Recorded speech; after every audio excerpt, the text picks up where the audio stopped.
Nah itulah yang jadi keunikan di Jawa ya. Kalau di filsafat Yunani mungkin kan sejak ada dari era Plato sampai ini 2000 tahun masih langgeng. Semua. Di Jawa itu ngobrol Mas.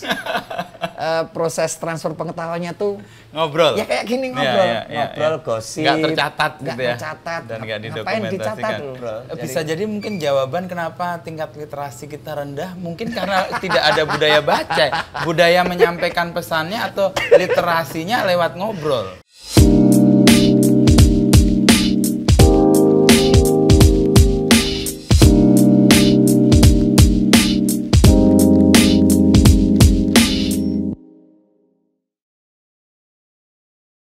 Kita lanjutkan obrolan kemarin, Mas. Tapi mulai dari awal aja. Nggak apa-apa, diulang aja. Biar clear.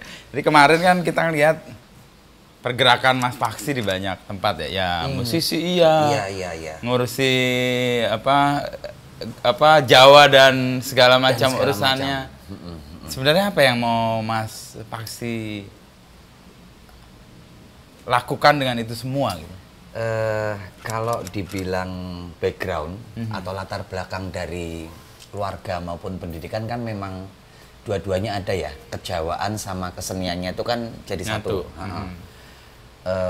Di rumah kan memang kami keluarga keturunan seni yang dekat dengan kejawaan. Nah kebetulan juga dari kecil sampai ke kuliah itu aktivitas kesenian saya juga ya kesenian di Jawa juga.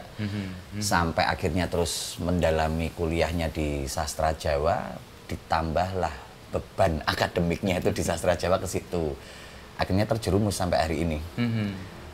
Terjerumusnya itu kan karena ada semacam beban ya untuk mahasiswa sastra Jawa itu selain harus mengikuti kuliah dengan baik dan mencari pekerjaan, ada beban untuk melestarikan. Itu yang mungkin berbeda dengan jurusan lain. Tapi mungkin sama juga dengan misalnya jurusan agama mungkin ya. Mendapatkan ilmu itu harus juga melestarikan. Nah di Jawa, di sastra Jawa seperti itu. Udah nyari kerjanya susah, bebannya pelestarian. Tapi akhirnya sekarang terus jadi rutinitas, jadi keseharian aja. Jadi ya mengalir seperti ini dan dibukakan jalan dengan berbagai jalan keberuntungan tuh akhirnya bisa melakoni ini sampai hari ini ya. Akhirnya terus modal keseniannya sama modal kejawaannya itu bisa disinkronkan. Terus menjadi produk seni Jawa, produk Jawa yang nyeni. Nah seperti itu yang praktik yang saya lakukan sebenarnya. Jadi aktivitas Mas Paksi itu sekaligus merawatnya ya?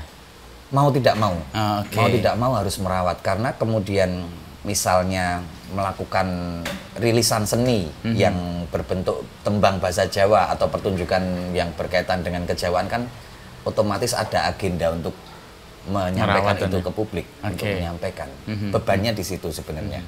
Tapi itu beban yang akhirnya dinikmati. Beban yang kemudian nikmat karena menemukan nilainya tidak hanya secara pelestarian itu juga ekonomi juga ada. Sudah diniati dan akhirnya dinikmati. Sudah diniatkan jadi memang masuk ke dunia ini, masuk memilih ke jurusan sastra Jawa itu memang pilihan tidak populer yang memang sudah saya niatkan. Jadi itu pilihan itu muncul sejak kapan, Mas? Karena kan nggak semua orang tuh punya keinginan. Iya betul. Mau ambil sastra Jawa lagi dan apa filologi ya? Filologi, iya sastra Jawa ngambilnya filologi dulu S1-nya. Nah, itu kan memang pilihan yang sangat tidak lazim pada masa itu ya. Generasi remajaku itu kan generasinya Green Day, Linkin Park. Ya. Satu sekolahku lulusan itu nggak ada satupun kecuali aku yang ambil secara sadar sastra Jawa. Tapi memang dari kecil sudah memang dibentuk ya dari rumah ya. Keluarga besar memang penganut Jawa yang sangat kental, kemudian sekolahku dulu basicnya juga di Taman Siswa yang mana itu kesenian kejawaannya sangat-sangat kental juga, ajaran Ki Hajar ke situ juga. Terus jatuh hati akhirnya, ini sepertinya yang memang benar-benar aku inginkan. Jadi menjadi seperti hari ini dengan praktik-praktik seperti ini yang memang benar-benar diinginkan, diniati, memang sudah diniati dari awal. Jadi adanya beban itu tadi karena memang sudah diniatkan dan menikmati ya ini bagian dari hidup. Akhirnya nggak jadi beban lagi ya. Orang lain menganggapnya beban, tapi loh ini keasikan tersendiri. Okay. Meskipun nah, ngomongin berat. Meskipun berat. Nah, keasikan apa sebenarnya setelah Mas Paksi kan tadi yang lihat dari luar ya, jauh terus mendalami biologi segala dan perdalam. Kita ngomong nanti soal feminisme yang kemudian Paksi gali dari budaya Jawa itu. Awalnya kan memang tertarik ya, dari kecil menyentuh kejawaan kan cuma dari permukaan. Kemudian masuk ke sastra Jawa UGM. Begitu masuk makin banyak yang aku sadari aku nggak ngerti apa-apa. Ternyata dalam banget, ternyata banyak banget. Ternyata setidak populer ini toh pengetahuan ini tidak diketahui oleh publik. Nah, untuk menguatkan diri pada saat itu, ini pilihan yang sangat edgy. Kalau menerjemahkan ketidakpopulerannya, pilihan. Kalau yang lain ke sana ini sudah anti mainstream banget ini. Itu kuat waktu remaja, itu kuat, akhirnya terus bentuk perlawanannya di situ. Kekerenannya. Kalau kamu jadi punk atau anti kemapanan, lah aku tuh kurang anti kemapanan apa yang milih aja cuman sedikit banget loh di antara. Angkatan 18 sampai 20 orang satu kelas itu di antara puluhan ribu kapasitas UGM ya. Nah, kemudian semakin menikmatinya karena semakin digali, semakin diperdalam, semakin banyak yang akhirnya terbuka. Apapun itu kita bisa di sastra Jawa kan memang syarat utamanya memang belajar filologi terutama ya, mengetahui aksara Jawa dan bahasa Jawa ya. Nah, dari situ karena kemudian memperdalam segala hal jadi tahu sedikit-sedikit tentang arsitektural Jawa. Vegetasi Jawa, kuliner Jawa, apapun di Jawa kan akhirnya dipelajari. Nah, itulah yang kemudian ternyata banyak sekali. Nah, ini kemudian yang setelah menikmati itu jadi keresahan berikutnya. Ini karena saking tidak populernya dan tidak diketahui orang-orang harus baca ini.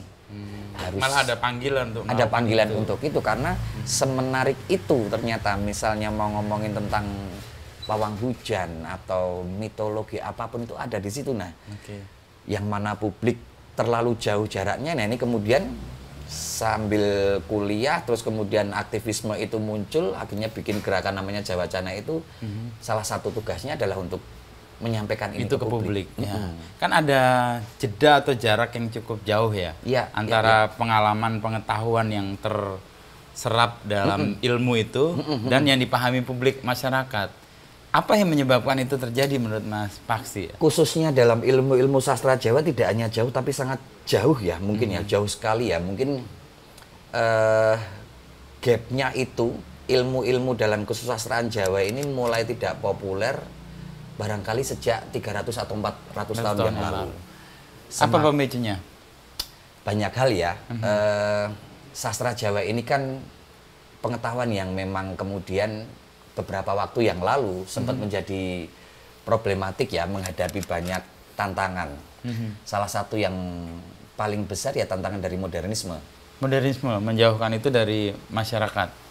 Karena cenderung kontradiktif dengan gagasan-gagasan modernisme. Beberapa pengetahuan itu yang berikutnya ya ada kontradiksi yang lainnya dengan agama itu jelas ya di Jawa kan memang kalau belajar sastra Jawa bahkan yang paling lazim kita temui di masyarakat kan belajar gamelan itu kan klenik, penuh dengan ilmu gaib dan lain sebagainya. Padahal kan itu kan cuma instrumen, alat musik yang ya sama seperti biola atau gitar ya.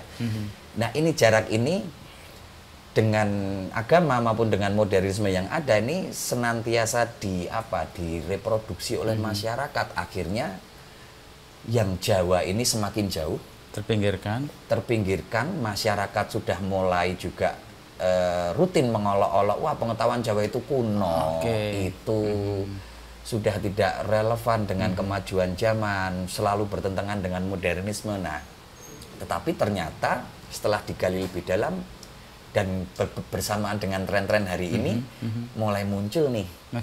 Kayak dia menjadi jawaban atas persoalan-persoalan yang hari ini datang. Barangkali seperti itu.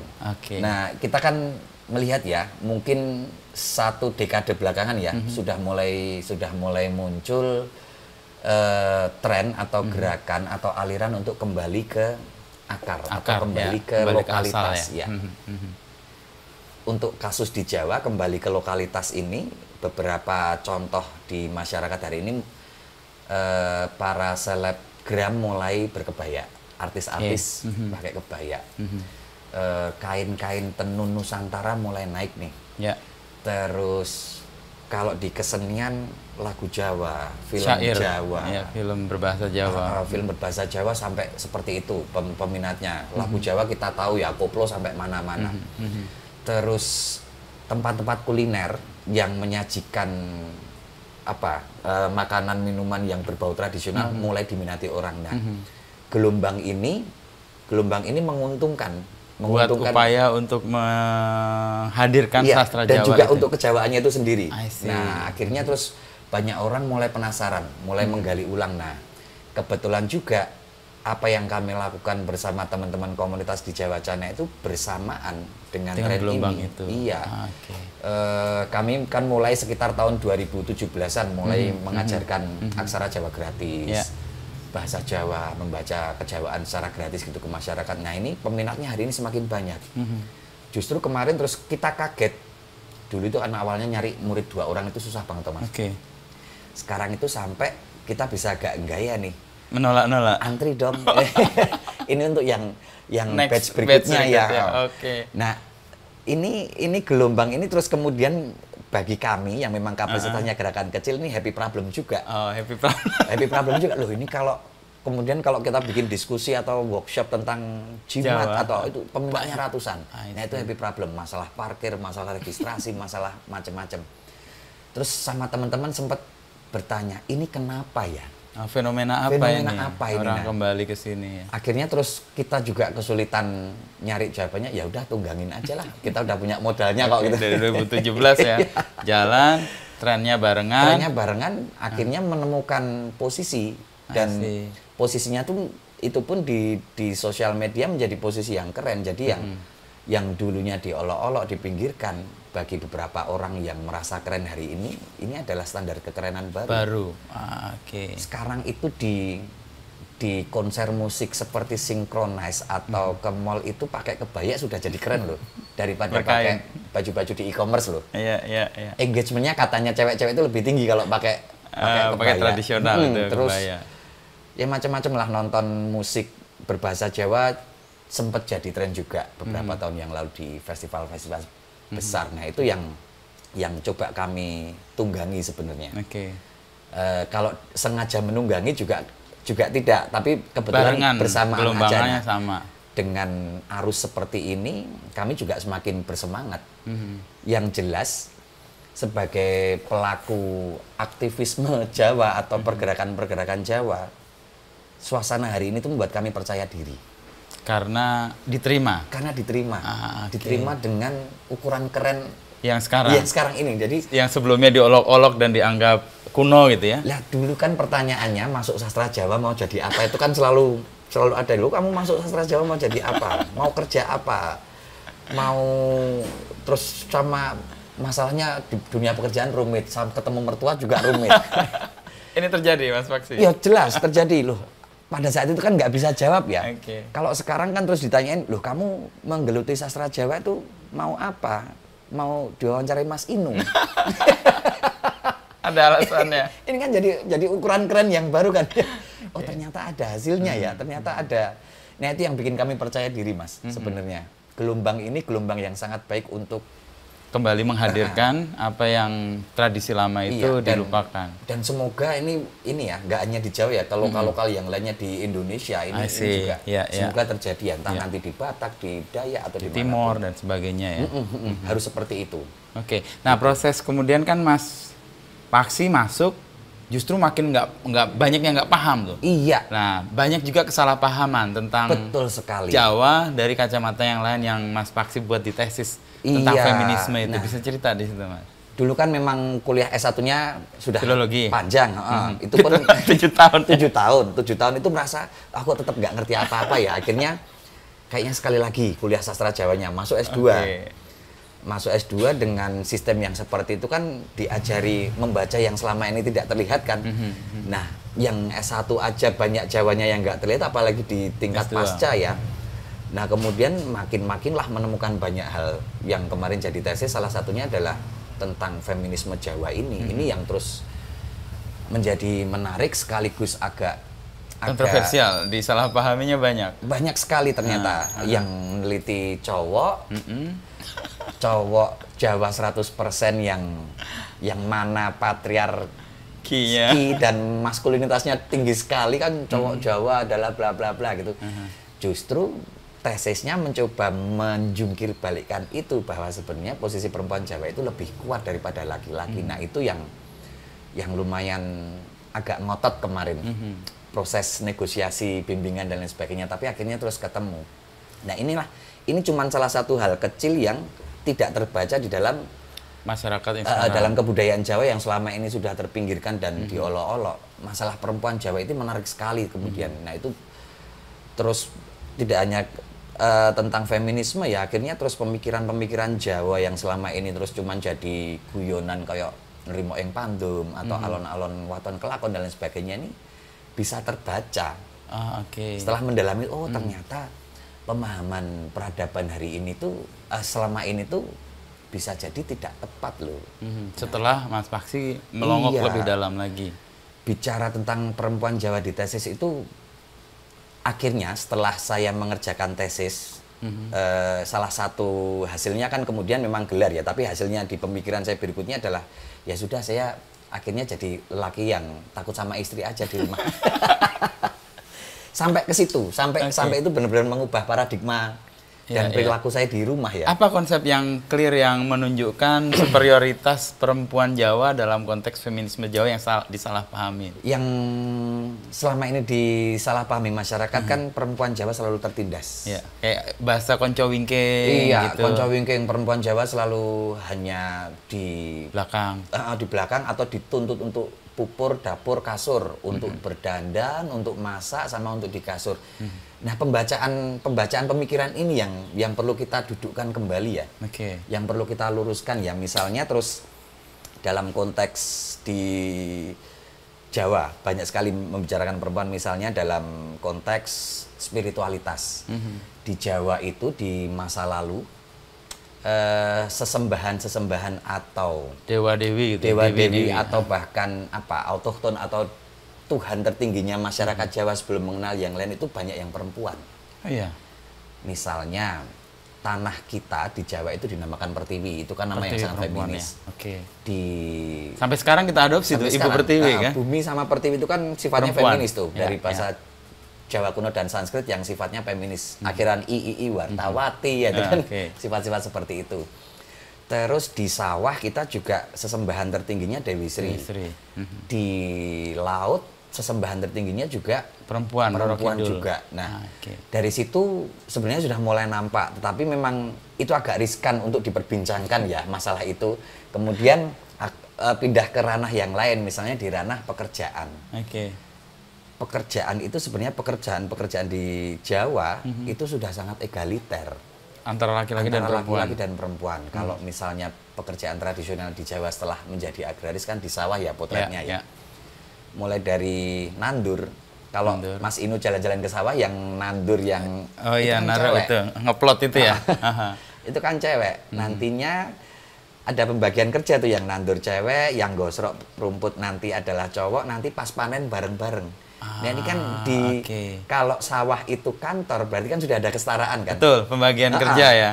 Memang terus kemudian tidak yang satu nandur atau yang satu gosrok atau sama-sama gosok. Jadi memang konsep tentang kesetaraannya itu tidak bisa dilihat 50% 50%. Tapi division of labor ya, pembagian tugas. Kalau di Jawa bahasanya lebih selaras.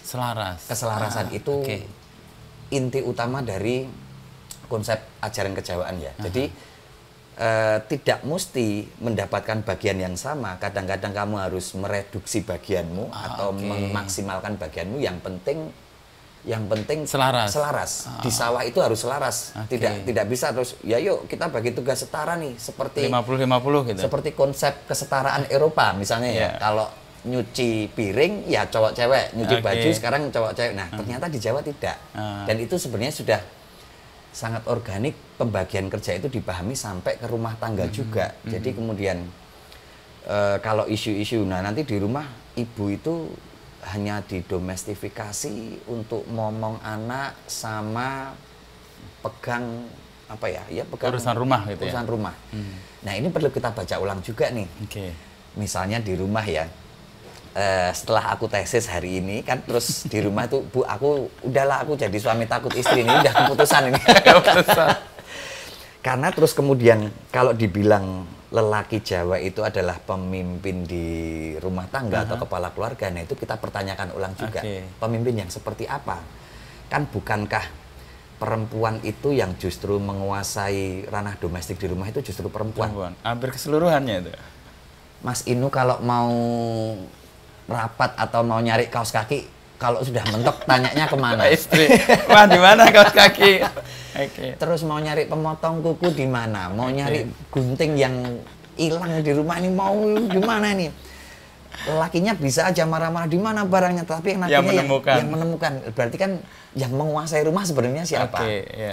Terus kalau di dapur kita sebagai lelaki atau suami modern, wah aku cari duit, aku adalah penafkah utama. Tetapi kalau nggak ada yang menguasai dapur, duitnya mau buat mau jajan terus. Yang tahu apa ya, yang tahu sirkulasi stok berasnya, stok air mineralnya kan tetap istri, meskipun istrinya bekerja tapi dia akan lebih tahu. Terus kemudian di domestik itu bisa kita potret ya sebenarnya. Terus kemarin ngobrolnya atau penelitiannya sampai ke ketika rumah tangga itu hancur atau berantakan, maksudnya terjadi perpisahan, seorang perempuan yang bercerai atau janda itu akan mempunyai daya survive yang lebih tinggi daripada duda. Janda itu ketika dia harus mencari nafkah sekaligus ngurusin rumah, itu dia bisa. Sanggup. Coba kita sekarang tanya berdua. Kalau misalnya amit-amit ya. Pasti nggak sanggup sendiri. Nggak mungkin bisa. Risetnya itu beberapa bacaan kan ngomong duda kalau setelah bercerai itu akan segera harus mencari perempuan lain untuk menikah lagi. Kalau di obrolan skena-skena cowok loh, karena aku gagah bisa nikah lagi. Padahal itu cerminan ketidaksanggupan. Iya jelas. Kamu berarti superiornya. bergantung sama perempuan. Tapi janda tidak menikah lagi sampai akhir hayat. Dan dia bisa mengurusi semuanya. Semuanya, anak-anaknya jadi. Ekonominya meskipun tertatih-tatih aman juga. Kebersihan rumah aman juga. Rumah itu dijaga perempuan pasti akan terawat dengan baik. Tetapi kebalikannya. Kalau isinya laki-laki semua, tak jamin mesti kacau. Isinya mesti jelas. Itu kejadian di banyak komunitas juga sebenarnya. Saya ngobrol kemarin dengan Farwiza, itu salah satu 100% dari Times itu. Seorang dia lihat ranger cowok dan perempuan, itu lebih efektif perempuan ketika menghadapi pembalap liar itu. Kalau sama cowok, dia laki-laki dan pembalap laki-laki, yang ada adalah ada konflik pasti ya. Dan pembalakannya tetap terjadi. Kalau perempuan enggak. Hal-hal seperti itu yang harus kita baca ya. Kalau selama ini kan di masyarakat di Jawa atau di mana-mana ya, lelaki selalu kelihatan sangat superior dengan kekuatan fisik ya. Yang selalu menonjol, yang di muka selalu kuat secara fisik, secara mental.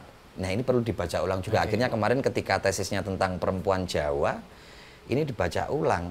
Perempuan-perempuan ini seperti contohnya tadi, ini punya kekuatan yang tersembunyi sebenarnya.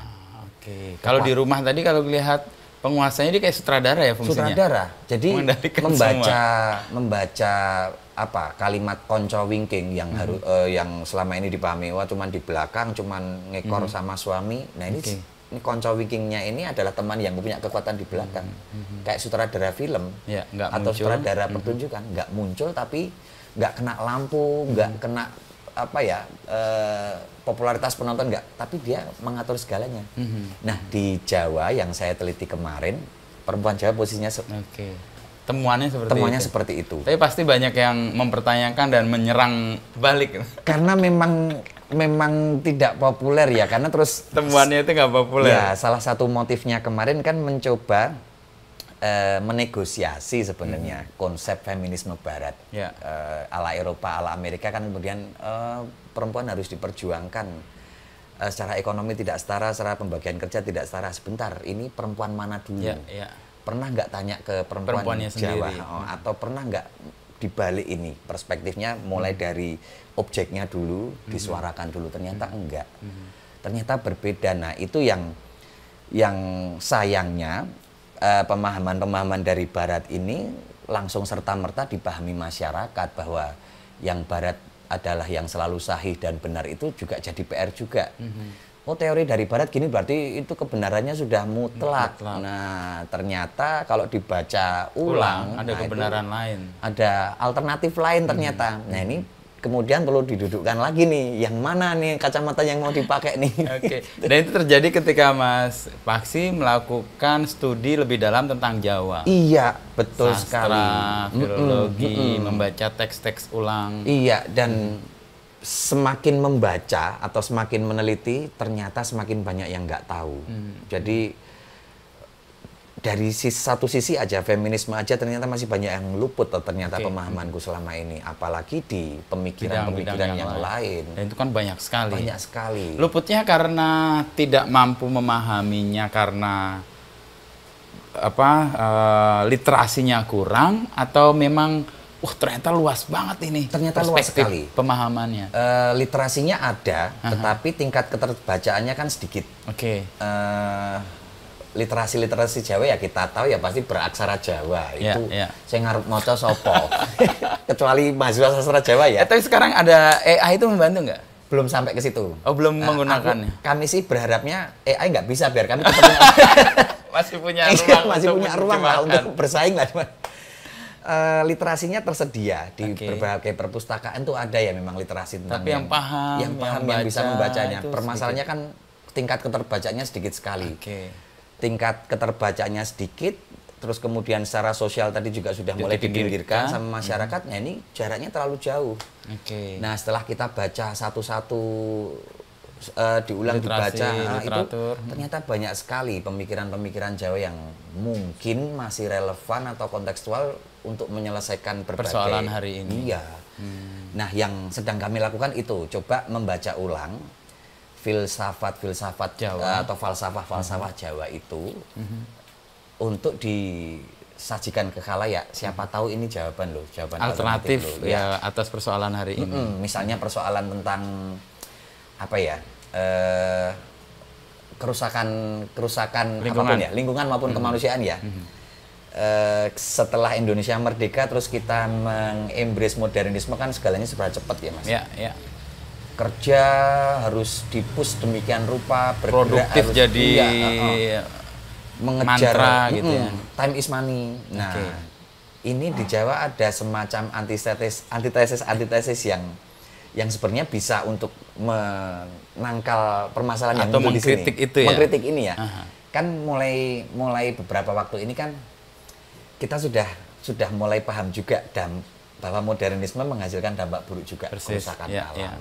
Orang kemudian mengkritik modernismenya sendiri atau mental health lah, kecapean kerja, ternyata jiwanya rusak atau tidak bahagia. Nah, ini di Jawa ada loh, mungkin ada jawaban-jawaban loh. Misalnya filsafat yang sangat populer tapi sering jadi lelucon, alon-alon waton kelakon.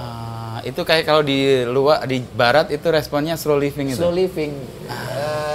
Di film Eat Pray Love, Julia Roberts muncul, yuk kita hidup slow. Nah, kita kan udah punya ratusan tahun yang lalu alon-alon waton kelakon. Tapi sayangnya yang ini diolok-olok, dipinggirkan itu dan tidak dibaca. Padahal kan kita sudah punya itu. Alon-alon waton kelakon itu melakoni hidup dengan efisien dan efektif mungkin, tidak merusak jiwa, tidak merusak lingkungan, tidak merusak hubungan sosialmu dengan manusia. Kalau tidak terjangkau targetnya, ya jangan. Sudah. Itu prinsip-prinsip seperti itu yang coba harus dibaca ulang ya, saya pikir ya. Nah, kebetulan juga trennya baru ke situ. Nah, filsafat ini sudah mulai digunakan nih. Sudah beberapa orang menggunakan itu untuk melakoni hidupnya. Terus kecenderungan kita kan kalau kita punya persoalan hari ini larinya kan ke Barat kah, ke filsafat di luar diri kita itu karena memang kita nggak deket dengan filsafat kita sendiri. Ya sudah terlanjur mengolok-olok itu tadi. Nah ini salah satu tugas kami dengan komunitas itu mendekatkan ini kembali. Oke. Alon-alon waton kelakon satu. Ada lagi Mas? Itu slow living. Slow living. Ilmu padi masih misalnya. Ilmu padi. Ini kan baru tren ya. Oh, lagi. Ilmu padi masih. Gitu. Ilmu padi. Nah ilmu padi itu kan kalau dijawab secara lengkapnya kan ngelmu pari. Ilmu pari ya. Yan wis isi tumungkul. Kalau sudah berisi menunduk. Tapi kan yang dibaca hari ini kan terus kalau sudah dewasa, sudah berisi akan menunduk. Tapi kan gitu. Pembacaan masyarakat Jawa atas sawah kan panjang sekali. Misalnya kalau di sawah itu kan ada peribahasa juga yang kemudian dipopulerkan di Dikempot ya. Nandur pari, tukul suketeki. Iya. Di sawah itu kan niscaya Mas, menanam padi kan pasti tumbuh rumput. Padahal kita tidak niatkan. Iya. Nah itu kalau dibaca oleh orang Jawa zaman dulu, petani-petani yang filsuf itu, loh kamu menanam padi yang berguna, menanam sesuatu yang baik pasti muncul keburukan-keburukan. Nah sekarang pilihanmu, kamu memilih menanam padi tapi akan tumbuh keburukan atau justru menanam rumput, tapi ini tidak mungkin tumbuh padinya. Nah itu kan ajaran untuk selalu berbuat baik. Meskipun itu salah satu ilmu parinya. Salah satu ilmu parinya di situ tidak hanya menunduk ya, tapi ada rumput pengganggu nih, ada gulma. Jadi setiap upaya baikmu itu pasti akan diganggu oleh hal-hal yang lain, itu wajar. Ya atau sekarang hal yang Mas Inu mau nyumbang uang aja ada yang nyinyirin, wah itu pamer duit itu. Padahal niatnya kan tulus, baik. Itu mau pamer atau itu mau pencitraan. Ya. Siap nggak menghadapi rumput-rumput seperti ini? Kalau misalnya terus, aku kecewa, nggak mau nyumbang lagi, nah itu berarti kamu memilih menanam rumput daripada menanam padi. Ilmu pari salah satu. Ilmu pari banyak banget. Nah ini banyak banget yang coba dibaca ulang ya. Misalnya terus apa tadi udah konco wingking, ngelmu pari, alon-alon waton kelakon. Misalnya tentang nrimo ing pandum. Ya, nrimo ing pandum itu gimana Mas? Ini kan kayak bermalas-malasan atau gimana? Ini kan sedang jadi lelucon ya di Jogja di sini ya. Sobat Nrimo ing Pandum adalah stempel untuk anak-anak muda di Jogja yang pasrah dengan UMR yang paling rendah se-Jawa itu ya. Terus diolok-olok ini Sobat Nrimo ing Pandum. Nah, sebenarnya kan filosofi itu nrimo ing pandum, nrimo itu kan menerima. Pandum itu kan pemberian. Jadi kalau konsep awalnya sebelum dijadikan konsep UMR ini, itu berarti hidup kita harus sadar dan siap menghadapi segala macam kemungkinan termasuk penderitaan. Di Jawa itu filosofi hidupnya tidak selalu harus menuju sesuatu yang progresif atau sesuatu yang kuat atau sesuatu yang baik untukmu. Kadang-kadang keburukan itu harus kamu terima, harus kamu embrace. Dan kadang-kadang kamu harus siap berposisi di posisi paling buruk demi untuk menuju yang mulia atau yang tinggi, atau demi untuk keselarasan seluruh hidupmu. Nah, ini konsepsi yang sangat berbeda ya. Kalau di konsepsi yang lain mungkin kan ya nggak dibenarkan itu penderitaan itu. Nggak boleh, kamu nggak boleh sedih, nggak boleh kalah, nggak boleh rugi. Nah, harus win-win gitu ya. Harus selalu memenangkan segala sesuatu. Nah di Jawa itu bahkan kadang-kadang harus kalah. Untuk konsep selaras tadi. Konsep selarasnya. Jadi nrimo ing pandum itu dalam konteks itu. Salah satunya itu. Misalnya nrimo ing pandum ini bisa dilekatkan kemana-mana ya. Misalnya di bidang pekerjaan, nrimo ing pandum ini bisa untuk membahasakan filosofi yang lain yaitu cukup. Misalnya kamu sudah kerja seharian dapatnya cuma 1.000, ya itu pandumu seperti itu. Kalau mau kamu push lagi biar dapat 2.000, pasti ada yang rusak ini di hidupmu. Itu nggak selaras dengan tadi yang hidupmu akan nggak selaras. Satu pasti capek, dua waktumu untuk nongkrong nggak ada, keluargamu juga sosial hidupnya terganggu. Nah inilah yang kemudian terus kadang-kadang dalam konteks kerjaan, wah UMR sakmono nrimo ing pandum, bukan seperti itu gitu loh. Maksudnya terus ya jatahmu atau wadahmu itu cukupkanlah sehari atau cukupkanlah segitu saja. Kalau kamu mau meraih lebih pasti ada yang kececer, terganggu, pasti tercecer. Pandummu soalnya ya cuma segitu itu. Ini sering saya temui kalau konsep ini ibu-ibu atau bakul gitu ya. Meskipun dia bisa sebenarnya memanfaatkan waktu yang panjang untuk mendapatkan untungan lebih, dia memilih tidak cukup biar yang lain juga berusaha untuk waktu yang lain itu. Itu kan value-nya luar biasa ya. Ini klarifikasi ya, saya tahu teorinya itu tapi belum bisa ngelakoni sampai hari ini. Jadi terus jualan biasanya jualan, loh Bu ini 1000 bisnis laku kok malah berhenti kan? Itu kan ditambah jadi 1.500. Itu kan apa logika kapitalismenya kan gitu. Di ilmu ekonomi kan kita diajarkan gitu ya, selalu mengakumulasi modal sebanyak-banyaknya. Nah, itu bedanya kalau dalam konsep-konsep yang dianggap kuno itu tadi. Lah, aku wis cukup kok. Ana batese iki uripku hidupku selama 24 jam itu tak batasi untuk jualan jualannya jam segini aja. Ya sudah cukup. Nanti kalau aku tambahin lagi aku tambah capek. Nanti aku tidak membagi rezeki ini sama yang lain, warung-warung lain bisa nggak kebagian. Nah itu value-nya itu loh. Yang penting aku cukup, tapi lingkunganku, badanku selaras, lingkunganku sosial juga selaras. Nah ini ya itu tadi aku ngerti teorinya tapi nggak bisa, belum bisa belum nyalain. Gangguan atau godaan kapitalismenya masih tinggi. Masih lah. Konsep untuk istirahat, mencari uang itu kan di Jawa diajarkan, tapi kan prakteknya kan masih muda kok masuk.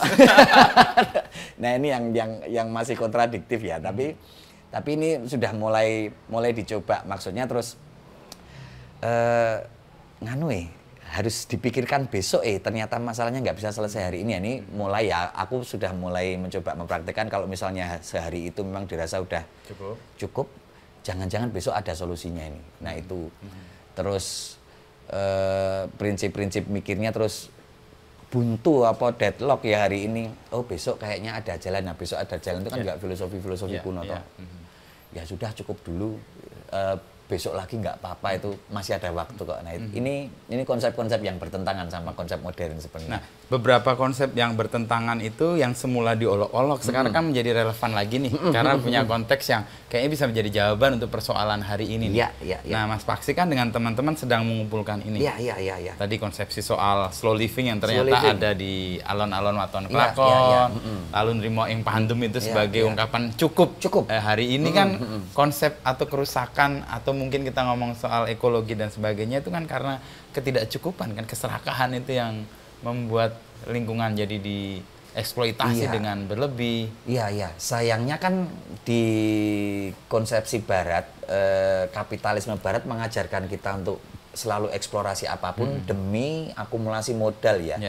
Nah, di tempat kita untuk menghadapi alam pun kan memang di Jawa itu juga sudah ada pemikiran-pemikiran bagaimana merawat alam sebenarnya. Misalnya ada namanya Pranoto Mongso itu. Kalau aturan untuk kapan musim ya?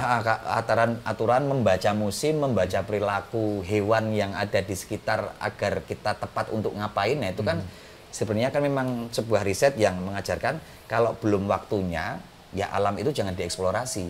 Misalnya di Pranoto Mongso itu kan ada ajaran yang mungkin sangat bertentangan dengan kapitalisme ya. Misalnya kalau mau nebang bambu selayaknya ditebang di bulan ke-7 dalam Pranoto Mongso itu. Nah, kalau kita pakai konsep barat, loh ini bambu sudah siap, kita tebang sekarang aja karena segera akan menghasilkan nilai ekonomi. Tapi kan kalau di Jawa kan kenapa harus di bulan ke-7? Pada saat itu serangga tertentu atau hewan-hewan tertentu ternyata harus bermigrasi ke bambu itu. Jadi kalau kamu tebang buru-buru, mereka tidak sempat beranak pinak, misalnya kayak gitu. Itu tadi mengganggu keselarasan yang konsep besarnya. Iya, keselarasan. Kalau di Jawa itu kan keselarasannya dibagi dua ya, jagat alit, jagat gede. Kalau mikrokosmos sama makrokosmos. Nah itu dibagi dua. Yang pertama mikrokosmos di dalam diri sama makrokosmos di dalam diri, jiwa sama tubuh. Yang kedua sama alam. Kalau menjaga tubuh tadi terus kemudian tentang cukup, tentang alon-alon. Nah untuk menjaga makrokosmos yang lebih besar, ya menjaga alam itu. Jadi kalau dulu kan nanam padi itu harus dijeda beberapa waktu, diisi palawija dulu agar tanahnya siap, agar tanahnya sehat terus. Nah kalau setelah modern muncul kan diintervensi pakai pupuk, pakai bibit unggul. Itu kan akhirnya tanahnya jenuh. Setelah beberapa tahun menanam padi sudah tidak produktif lagi, kualitasnya turun, akhirnya jadi perumahan. Nah di konsep Jawa dan juga konsep-konsep lokal di Nusantara, tak pikir masih banyak sekali kiat-kiat kayak gitu kearifan kayak gitu untuk selaras dengan alam. Jadi kita ini bagian dari alam, tidak serakah untuk menguasai bumi ini sendiri, termasuk di ilmu pari tadi. Di sawah itu kita membagi bulir padinya ke burung, serangga sama ular. Tidak hanya untuk manusia. Jadi alam yang semua kebagian. Iya, tidak kan sebelum ada insektisida. Ya sudah serangga ya ikut makan. Kunang-kunang biarin aja. Kan justru malah kan nggak mungkin ya beberapa ekor kunang-kunang menghabiskan 1 hektar itu kan nggak mungkin ya. Ya sudah berbagi paling berapa bulir kan. Nah, itu konsep-konsep itu yang selalu mendapatkan perlawanan keras dari konsep-konsep modern dan selalu ditangkal sebenarnya dengan pestisida, dengan temuan-temuan teknologi. Tapi proses dalam kemudian masyarakat Jawa tidak mempertahankan itu kan logis juga sebenarnya tuntutan zamannya. Misalnya orang dituntut untuk produksi lebih banyak lagi, karena tadi logika kapitalnya mempengaruhi atau mendorong dia untuk melakukan itu. Pada masa itu kita tergiur sama janji-janji modernisme. Ternyata janjinya palsu. Ternyata kan setelah jalan berapa? Paling 50 tahunan ya. 50 tahunan kita setelah tahun 2000 udah, oh ternyata tanahnya rusak. Ternyata hubungan manusianya rusak. Tidak selaras lagi. Ternyata stoknya habis, bahan-bahan untuk membuat ini semua ternyata habis. Kita rasakan juga misalnya mineral atau apanya terkuras habis. Nah, sudah mulai ada perlawanan. Terus bagi orang-orang tua yang masih ngugemi atau masih melakukan praktek ini kan mereka juga akhirnya balas jawab, kandani ngayal toh. Kowe iki nek tak kandani ngayal, wong Jawa iki nek dikandani ngayal sik esuk nek wis ketanggor balik. Nah, ini sedang terjadi nih. Balik lagi ini sedang terjadi. Banyak orang naik sepeda lagi kan alasannya kan selain ngirit kan memang aku mau merawat lingkungan. Lah kita dulu merawat lingkungan diolok-olok. Dianggap nggak maju. Dianggap kuno itu konservatif. Nanam padi itu kalau bisa ya setahun terus menerus, tidak usah nanam polowijo karena nilainya yang paling tinggi di pasar adalah beras. Ternyata sekarang masalah juga. Kita sudah terbiasa makan beras, berasnya krisis seperti ini, kita lupa cara makan singkong. Padahal itu bagian dari kearifan kita waktu itu yang itu kan memang diversifikasi pangan ya. Terus kemudian kalau krisis beras ya dulu diajarkan dalam sebulan di Jawa itu tidak 30 hari loh kamu harus makan beras, harus ada jedanya loh. Untuk poso ngerowot, untuk poso mutih. Nah, itu kan jawaban atas memang alam itu memang tidak selalu bisa menyediakan dan tubuhmu juga jangan sampai ketagihan akan sesuatu. Kowe ngono ya ngono, ning ora entuk ngono. Ini nih satu filsafat lagi ini bisa dijelasin nggak? Ngono ya ngono, ning ojo ngono. Ini menarik ya. Karena di Orde Baru itu sangat kuat dipakai untuk merepreskan sebenarnya. Sayangnya itu loh Mas, filsafat-filsafat Jawa itu selain untuk diperolok-olok, kemudian juga dipakai alat kekuasaan. Nah sebenarnya kan ngono ya ngono itu kan salah satu pondasi dasar ya cara berpikir Jawa agar selalu berada di tengah. Di tengah. Jadi misalnya dalam konteks kebudayaan lah, akulturasi kebudayaan. Jawa ini kan memang ditakdirkan mempunyai tanah yang sangat subur dan menarik perhatian banyak orang ya. Selain memang diuntungkan dengan arus laut yang mana ini adalah perlintasan gitu kan. Ya, utara dan selatan. Utara selatan, timur barat. Gunung berapinya banyak, nanam apa-apa tumbuh. Itu memang menarik perhatian. Nah, kemudian perhatian orang lain atau perhatian kebudayaan lain kan pasti pengen mampir ke Jawa. Ketika konsep ngono ya ngono itu dipakai untuk menyikapi akulturasi budaya sejak zaman Hindu sampai ke modern Eropa, itu kita sudah dicontohkan sebenarnya sama nenek moyang. Hindu masuk, ngono ya ngono, Hindu ya Hindu neng ora India. I see. Kitabnya, wayangnya atau sastranya atau bahkan ajaran agamanya masuk, tapi kan kamu tidak serta merta menjadi ngono yang India. Wayangnya ada yang versi Jawa, candinya bentuknya berbeda dengan candi India. Ketika Islam masuk juga, kamu bisa menjadi Islam tapi tidak bisa menjadi Arab. Ngono Islam ya Islam tapi tidak ngono menjadi Arab. Begitu juga modern. Ketika Eropa masuk, contohnya masih banyak kalau Eropa. Pakaiannya jas, zaman pergerakan dulu, betul. jarian blangkonan. Nah, betul. Ngono ya ngono, ngono ya ngono. Eropa ya Eropa, tapi ora dadi londo. Nah, itu sebenarnya salah satu pondasi berpikir kritis untuk selalu di tengah, untuk bisa cair tidak ke kiri berpihak dan ke kanan. Tetapi sayangnya pemikiran ini sempat juga diolok-olok, wah wong Jawa leda-lede. Itu kan sebenarnya kan memang filsafat dasar agar orang Jawa itu selalu berpikir di tengah, selalu moderat. Sekaligus selalu jernih dan kritis sebenarnya ya. Menghadapi yang kanan dan kiri itu harus lentur.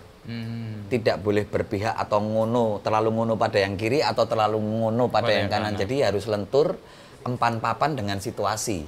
Empan papan. Empan papan itu selaras dengan ruang waktu yang ada waktu itu. Tepat gitu ya. Tetapi sayangnya kadang-kadang itu dianggap olok-olok juga atau dijadikan bercanda bahwa oh orang Jawa itu standarnya ganda, ke kanan ke kiri atau oportunis atau leda-lede loh. Kemarin kamu pas ada kasus ini kamu ke kiri. Sekarang kamu ke kanan. Nah, tapi justru karakter ini kalau kita baca sebaliknya loh, ini karakter yang sangat kompromistis terhadap apapun.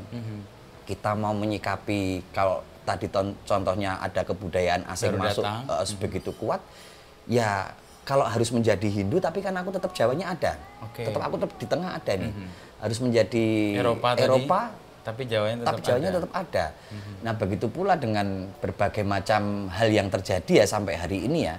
Misalnya kita mengidolakan seseorang, tidak boleh jadi cinta buta atau fanatis itu nggak boleh. Kamu harus di tengah, kamu harus lihat orangnya itu ada plus minusnya apa. Karena ngono yang ngono, ngefans yang ngefans, mendukung yang mendukung, tapi kamu tidak boleh berpihak. Ketika nanti keberpihakan itu terlalu menonjol, kamu akan oleng, tidak ada di tengah. Jadi sebenarnya sangat kompromis, adaptasi dengan apapun, sekaligus toleran sama apapun. Mulai dari pikiran tuh Jawa harus seperti itu. Jadi disitulah kelenturan atau keluasannya orang Jawa sebenarnya diajarkan ya. Bisa jadi memang yang kita lakukan hari ini berbeda dengan besok karena empan papan itu tadi. Nah, kalau situasinya hari ini aku harus agak ke kiri misalnya, besok harus kanan, ya itu keluasan dari itu. Itu kalau dalam konteks yang lebih luas itu kan, itu kan kayak jalan melingkar gitu ya untuk menghadapi situasi. Iya benar. Nggak langsung. Iya gitu. iya. Untuk menghadapi masalah atau konflik di Jawa itu kan nggak boleh untuk konfrontasi langsung ya. Misalnya ada sesuatu yang jelek di depan kita itu kan secara tata bahasa kita nggak bisa ngomongin kamu rambutnya jelek atau badanmu bau, itu nggak boleh di Jawa. Ada mekanisme ini agak melingkar sedikit. Kompromi dengan keadaan, akhirnya terus muncul pasemon. Pasemon itu semu, sandi-sandi atau sanepo-sanepo, tanda-tanda bahasa. Nah, kayak gitu kan memang mekanisme berbahasa kita untuk tidak menyinggung perasaan langsung, tapi pesannya sampai. Iya, itu bisa dianggap leda-lede atau malah justru dianggap cerdik juga. Menyelesaikan masalah dengan jalan melingkar. Itu Romo Magnis itu. Di Etika Jawa bukunya itu bahwa memang di Jawa untuk menyelesaikan masalah nggak bisa to the point kayak misalnya orang-orang Batak ya yang ngomongnya ceplos-ceplos gitu. Kita nggak bisa, harus basa-basi. Makanya kan untuk menyampaikan maksud atau untuk mengkritik sesuatu muter panjang. Basa-basinya lama banget toh. Mau pinjam uang aja, Mas gimana kabarnya sekarang? Keluarga sehat. Sejam ngobrol. Pinjam 100 dong. Itu Jawa banget itu kan nggak bisa.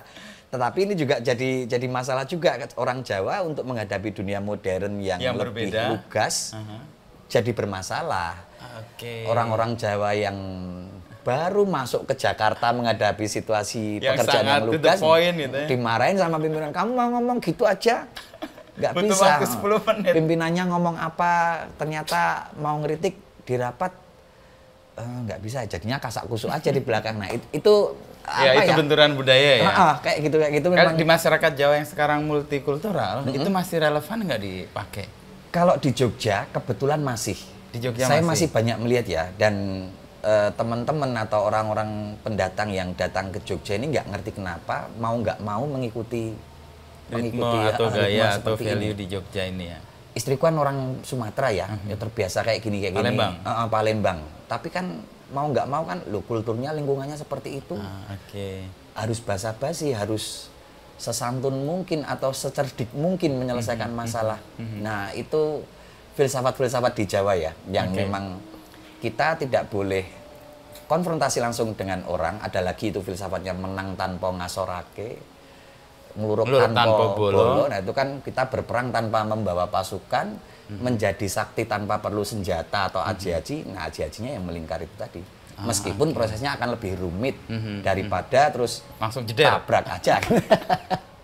Pasti lebih lama, tapi kan menyelesaikan masalah pun alon-alon juga nggak apa-apa, yang penting kelakon. Ya, itu tadi konsep selaras tadi di awal kita bicarakan itu ya. Masalahnya selesai, bisa terurai, tapi kita tidak menimbulkan persoalan konflik, baru. Tidak menimbulkan persoalan. Itu, menyelesaikan masalah tanpa masalah. Itu kayak jargon sebelah tuh. Iya. Tapi untuk konteks Jawa yang sekarang Mas Paksi dan teman-teman pelajari itu, kan ada persoalan bagaimana membuat itu relevan atau sesuai dengan tantangan zaman. Apa yang dilakukan untuk menuju situ, Mas?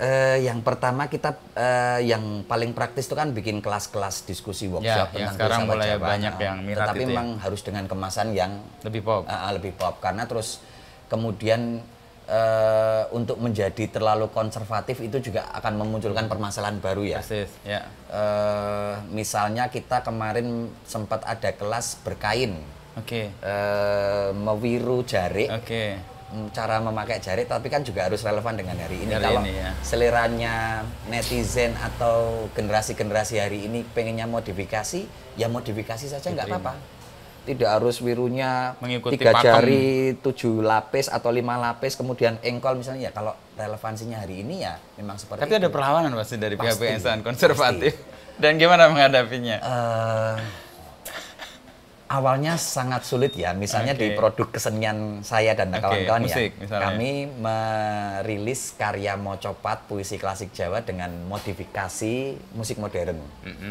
Dari kalangan dalang, pengrawit, ahli-ahli Jawa. Wah, itu merusak mocopat, merusak musik Jawa. Awalnya susah, tapi lama-kelamaan dengan konsistensi dan dengan pembacaan yang lebih mungkin ya terus. Saya ini sedang mencoba memperbarui atau menyajikan kebaruan dalam kebudayaan kita. Saya mencoba memodifikasi seperti apa yang nenek moyang kita ajarkan. Loh, misalnya apa?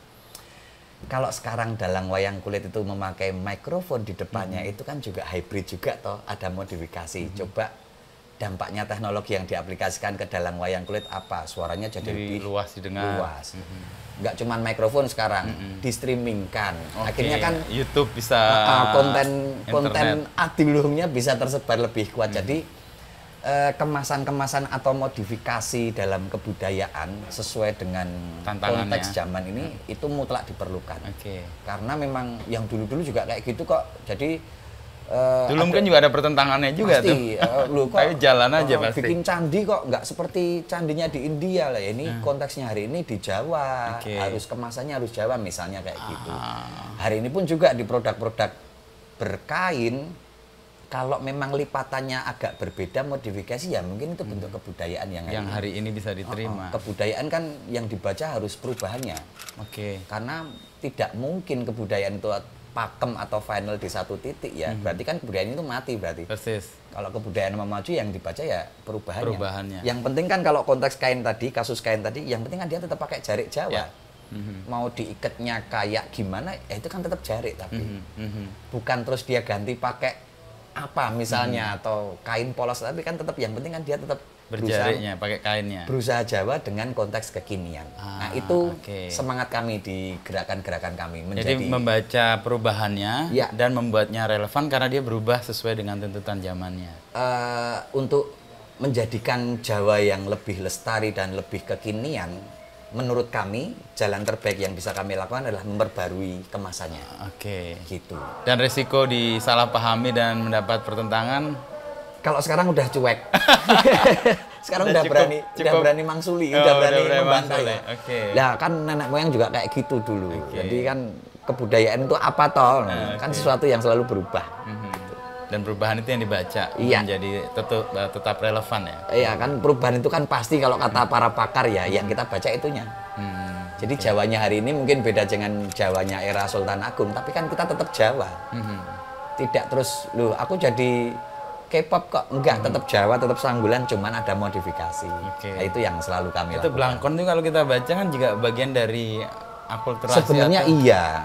Kalau kita baca lebih dalam kan memang Blangkon itu kan teknik ikatan kainnya kan ikatan-ikatan sorban ala-ala Timur Tengah, Mas. Tapi kemudian dijawakan toh. Ketika era-era zaman dulu kan penutup kepala cuman ikat-ikat biasa kayak di kampung-kampung, di desa-desa masih ada. Kemudian ketika kebudayaan itu masuk, harus ada modifikasi nih. Ya sudah, teknik ikatnya dicampur dengan kain batik Jawa menjadi sesuatu yang baru. Nah, itulah Jawa yang ngono itu tetap Jawa, mempunyai Blangkon tapi juga tetap menghargai perubahan atau budaya yang asingnya masuk. Iya. Dan ujung-ujungnya apa? Malah justru menumbuhkan sesuatu yang baru toh. Persis. Adanya Blangkon itu kan berarti sesuatu yang baru. Adanya apalagi ya, streaming wayang kulit hari ini di YouTube yang sampai bisa ditonton jutaan orang itu kan juga muncul sesuatu yang baru tuh. Nah, itu yang sepertinya untuk menggeluti kebudayaan atau hal-hal yang tradisi kita perlu melakukan upaya itu ya. Perubahan-perubahan sesuai dengan tantangan zamannya ya, itu ya. Betul. Kalau dalam proses untuk kemudian bersama-sama teman-teman ya, tadi kan komunitas yang memperbanyak aktivitas-aktivitas tadi pembacaan, literasi itu kan pintu masuknya ya. Yang lain kalau di karya kan Mas Wulang juga musik, Mas Paksi kan juga bermusik, membuat bahasa Jawa sebagai medium untuk menyampaikan pesan. Itu kan juga sempat jadi masalah juga. Kami kan basic musiknya kan keroncong. Keroncong berbahasa Jawa. Keroncong berbahasa Jawa tapi dimainkan dengan cara yang agak ugal-ugalan memang ya. Jadi tetapi kalau ditanyain orang, loh, kamu kok berbeda toh keroncongnya? Saya sedang memperbarui, cuman upaya menyegarkan kembali. Tetapi apa, Jawa saya kan tidak hilang. Bahasa Jawanya tetap saya pakai. Bahkan penulisan liriknya itu saya mengikuti pakem-pakem mengikuti kamus loh saya sampai. Maksudnya misalnya ada apa ya, perbedaan fonem DHA nulisnya do atau itu saya masih konsisten pakai itu. Cuman memang kemasannya agak ugal-ugalan aja. Terus misalnya kalau yang lain pakai surjan lurik ya terus jarian, ya saya surjan lurik terus pakai celana jin. Main musiknya juga ada unsur musik reggae-nya, rock-nya dan tapi kan aku tidak kehilangan kejawaannya. Jadi kalau wong Jawa ilang Jawane, wong Jawa yang Jawane itu grupnya Paksi itu. Lah aku tetap Jawa kok. Ini nggak hilang, cuman wong Jawa anyar Jawane mungkin. Anyar Jawane. Nah, selalu setiap kebaruan pasti kan memunculkan pertentangan kan. Selalu itu, selalu. Nah, itu yang menurut saya untuk melihat sejarah kebudayaan atau perkembangan kebudayaan harus pelan-pelan bacanya ya. Apapun produk budaya, entah itu seni ataupun benda atau artefak apapun, pasti pernah meninggalkan yang lama dan memunculkan yang baru. Dan itu niscaya akan selalu kayak gitu terus. Yang penting kan rootnya nggak hilang. Cuman berbeda bentuk ya. Akarnya potnya baru, tanamannya sama nih. Dan kalau kita lihat tadi ngobrol di awal kan, sastra Jawa tuh peminatnya sedikit, sekarang kan mulai banyak. Sekarang mulai banyak. Nah, pot itu mulai tumbuh tuh ya. Nah, ini juga sesuatu yang sangat-sangat menggembirakan ya. Kemarin barusan dapat laporan dari teman dosen di Sastra Jawa UGM. Di FIB 3 tahun ini peminatnya banyak banget loh. Daya tampung kita cuma 40. Lah, 40. Dulu kan aku cuma maksimal 24, yang registrasi aja 18. Yang 6 sudah mundur teratur duluan. Karena nggak sanggup menjawab pertanyaan, mau jadi apa kan? Mau jadi apa? Nah, ini yang menarik ya. Dan dari banyaknya mahasiswa yang masuk di Sastra Jawa hari ini, rata-rata konsisten sampai akhir selesai. Dan mempunyai ketertarikan tinggi. Kalau dulu kan masuk Sastra Jawa itu kan tersesat ya. Mau masuk Sastra Inggris, Sastra Jepang nggak ketompo, masuk ke Sastra Jawa. Sekarang kok sekarang by design, mereka niat. Aku pengen di Sastra Jawa, Mas. Kenapa? Aku pengen melihat ini loh, apa yang dipunyai sama nenek moyang. Nah, ini untuk menjawab persoalan hari ini. Kayaknya begitu. Ini juga sangat menggembirakan ya. Jadi Gen Z mahasiswa hari ini tuh, Gen Z itu ya juga jangan diolok-olok juga. Mereka juga banyak yang concern ke Sastra Jawa kok ternyata. Gitu juga. Dan mulai bahkan kuliah jarian, pakai jari itu udah common, udah umum. Dan keren. Keren itu loh, naik motor atau naik turun dari ojol pakai kebaya, seminggu sekali mereka nggak cuman batik loh, kalau batik kan sudah sangat umum ya. Jari kain, pakai sanggul yang cewek. Foto-foto keren, kata mereka, aku kalau pose kayak gini, engagementku lebih tinggi. Kalau dulu kan zamanku malu ya. Iya. Sekarang malah upaya mereka untuk mendapatkan perhatian lebih ya. Dulu ditanyain kuliah di mana, UGM, jurusan apa? Sastra. Sastra apa? Jawa. Sekarang langsung kuliah apa? Jawa. Jawa. Kamunya UGM. Belakangan disebutnya. Tapi mungkin ada perubahan karena generasinya ya. Generasi sekarang kan mungkin hidup dengan kemapanan baru ya. Sehingga pertanyaan kayak angkatan kita mau jadi apa, kerja apa, secara ekonomi mungkin mereka sudah cukup mapan juga. Atau mungkin itu bisa jadi satu ya, tapi atau mungkin hari ini mahasiswa hari ini sudah cukup percaya diri mau jadi apa aja siap. Mungkin ya. Kalau tadi mungkin terus karena aku secara ekonomi aku sudah settle aman, secure terus mau berdalam apapun nggak ada soal. Atau malah justru mereka melihatnya, loh sekarang aku mau lulus dari jurusan apapun, mau kerja apa aja terbuka kok. Atau malah mereka justru mikir, wah nanti aku mau jadi konten kreator berbahasa Jawa atau pakai kebaya, mungkin juga itu baru bisa kita lihat mungkin 5 tahun lagi ya. Atau mereka malah justru ternyata memperdalam kuliner Jawa yang sekarang baru di mana-mana viral dan trending. Nah di sini aku cari sumbernya nih, mungkin juga itu seperti itu. Itu yang menarik dan menggembirakan. Jadi sekarang ini pegiat sastra Jawa dan kebudayaan Jawa sangat-sangat percaya diri, pede banget loh. Aku bisa aksara Jawa bisa. Kalau PD-nya kalau sekarang kan di Jogja mulai marak ya, hampir semua papan nama jalan ada aksara Jawanya. Nah, ini salah satu penyebabnya. Itu anak-anak sastra Jawa bahasa Indonesia geleleng banget itu. Kalau di Malioboro bangga banget. Sini ya. Jumawa baru sedang Jumawa kalau jalan-jalan tuh. Ada aku sempat lihat di Reels dan TikTok tuh ada, terus kemudian kamu bisa baca nggak di dekat Tugu Jogja itu apa? Bacaannya apa? Nggak bisa, aku bisa karena aku kuliah sastra Jawa. Ini sesuatu yang bikin kami percaya diri, Mas. Menggembirakan dan harapannya sebenarnya kalau mau bicara lebih luas, minat orang-orang kepada yang lokal ini juga menular ke yang lain ya. Harus ya. Sumatera, Kalimantan. Semoga ini terbaca ya sama pemerintah ya, terus akhirnya terus yang dipush juga nih yang timur budaya juga ya. Itu saya pikir tidak hanya Jawa, semuanya pasti punya pemikiran-pemikiran yang sebenarnya sangat-sangat bisa jadi solusi mungkin untuk permasalahan kita hari ini, munculnya dari lokal. Nah, dan semoga juga gerakan lokalitas atau kembali ke akar ini juga bukan cuma tren. Ya, tapi emang upaya untuk menemukan lagi jati diri atau memang sudah berwujud menjadi kesadaran bersama ya. Mungkin kita sudah jengah ya nonton K-pop terus, nonton Hollywood, nonton Bollywood terus. Apa nih yang belum nih, yang lebih edgy apa ini? Oh, yang lokal nih. Kalau nonton film barat terus kayaknya terlalu banyak orang nih. Nonton Jepang-Jepangan terus juga diolok-olok orang nih sekarang nih.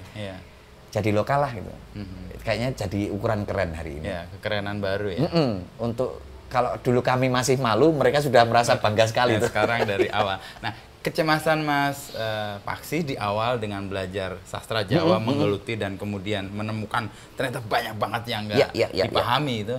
Sekarang terdistribusi nggak menjadi kecemasan bersama dan kemudian dikelola bersama menjadi jawaban atas persoalan-persoalannya?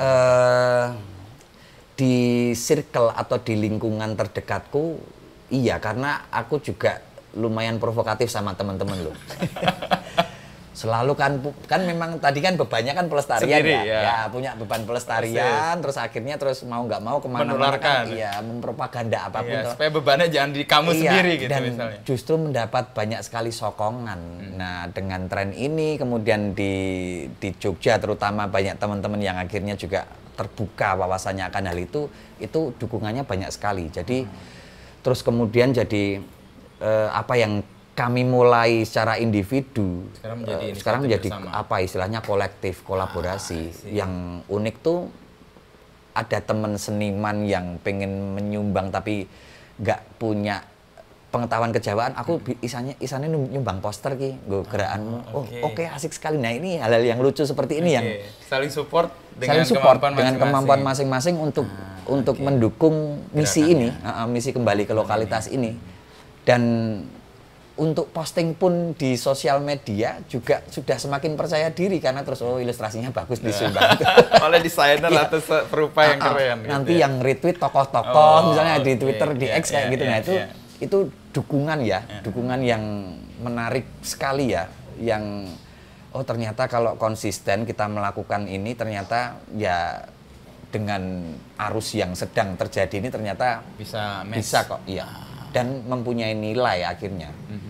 Ya nilai ekonominya lama-kelamaan tumbuh. Muncul. Ya, kemudian nilai-nilai yang lain ya popularitas ataupun nilai-nilai macam-macam itu juga akhirnya ternyata ya sastra Jawa tidak seburuk yang dibayangkan 25 tahun yang lalu.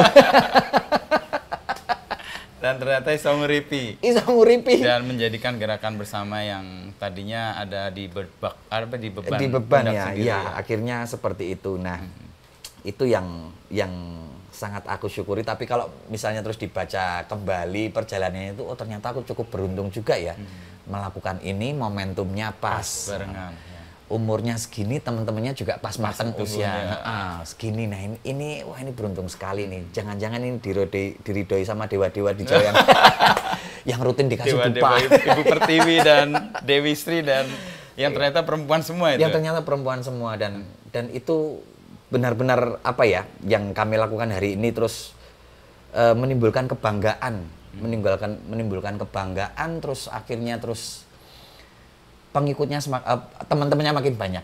Yang punya kegelisahan jadi banyak.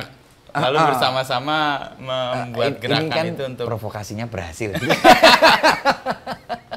Provokasi terakhir yang kemarin dimintakan membukukan filsafat Jawa yang tadi kan kayak terpecah-pecah ya di mana-mana. Jadi satu gugus cerita kayaknya menarik. Iya, ini sedang jadi hutang karena terus hutang berikutnya adalah menyajikan ini ke publik tentang filsafat, tentang kearifan-kearifan lokal itu, tetapi yang ditemui hari ini salah satu tantangannya adalah karena pemikiran-pemikiran itu dulu diwariskan secara lisan. Tradisi tutur kita kan tinggi banget ya. Nah itu PR-nya harus mencari rujukan-rujukan tertulisnya itu. Ini yang agak sukar. Terus lama-lama terus konsultasi sama beberapa pakar. Loh jangan-jangan memang tidak harus mencari rujukan tertulis, memang tradisi kita lisan. Ya sudah. Lah terus gimana nyari sumbernya? Ya pertanggungjawabkannya bagaimana? Ya dikasih pengantar aja bahwa ini tradisi lisan dan itu peluangnya teman-teman hari ini untuk menuliskan kembali. Membuat literaturnya ya. Iya, alih media kan yang pertamanya lisan terus menjadi tulisan. Nah itulah yang jadi keunikan di Jawa ya. Kalau di filsafat Yunani mungkin kan sejak dari era Plato sampai ini 2000 tahun masih langgeng. Di Jawa itu ngobrol Mas. Proses transfer pengetahuannya tuh ngobrol. Ya kayak gini ngobrol, gosip. Nggak tercatat gitu ya. Tercatat. Dan nggak didokumentasikan. Dicatat loh. Memang tradisinya tradisi ngobrol. Bisa jadi mungkin jawaban kenapa tingkat literasi kita rendah mungkin karena tidak ada budaya baca, budaya menyampaikan pesannya atau literasinya lewat ngobrol. Yang ngomong tingkat literasi masyarakat kita rendah kan orang Eropa. Ya, dengan kacamata mereka atau dengan. Kalau kita balik terus gimana? Ya kamu memang tingkat literasinya mungkin lebih tinggi, tapi tingkat ngobrolmu lebih rendah loh. Atau tingkat ceramahmu lebih rendah loh daripada orang Jawa loh. Lah kita ini sama orang asing aja ngobrol kok Mas. Oke. Di kereta, dimanapun itu bisa terjadi transfer pengetahuan kok.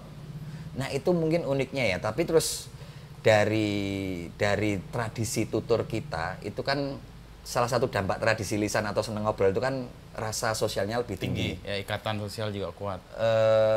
Lebih cepat toh, secara auditif itu kan lebih cepat untuk mengikat perasaan ya. Nah itu juga tingkat serawung kita di Jawa juga lebih tinggi. Kalau Mas Inu lihat ada seripah atau lelayu di Jawa itu bahkan yang mungkin cuman baru 1-2 kali ngobrol aja bisa datang membantu loh.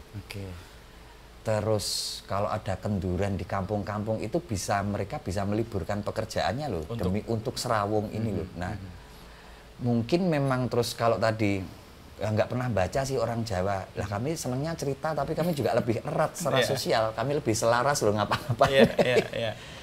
Metodenya berbeda. Metodenya berbeda dan juga perilaku sosialnya berbeda ya. Ya kami nggak baca, mau kami apa-apa digosipin kok, diobrolin kok.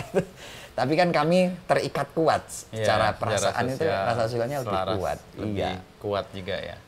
Itu yang tak pikir harus pelan-pelan dibaca.